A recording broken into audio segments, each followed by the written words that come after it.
যারা একসময় দম্ভ করে বলতেন হাসিনা পালায় না, হাসিনা পালাতে জানে না। আপনি পালিয়েছেন, আপনি অপমানজনকভাবে পালিয়েছেন। এমনকি বড় আশা করেছিলেন দুপুরের ভাত খাবেন, আল্লাহ সেইটা এই রিজেক আপনার জন্য রাখেননি, সেই রিজেক আপনি মুখে তুলতে পারেননি। রান্না ভাত ফেলে দিয়ে আপনাকে বাংলাদেশ থেকে চলে যেতে হয়েছিল। কোথায় গিয়েছেন? 15.5 বছর যাদের সেবা দাসী হিসেবে আপনি কাজ করেছিলেন, তাদের কুলে গিয়ে আপনি আশ্রয় নিয়েছেন। আপনার কোনো অনুশোচনা নেই।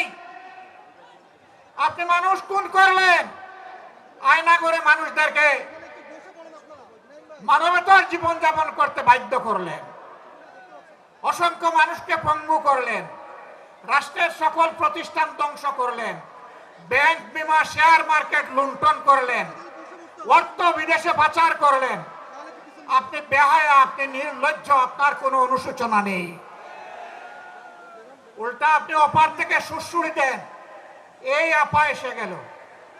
এত সুড়সুড়ির দরকার কি? একবার এসে গিয়ে দেখেন আশাটা কাকে বলে। যে যুব সমাজ এর হাতে হাত ধরে বাংলাদেশের জনগণ, শিশু থেকে বৃদ্ধ,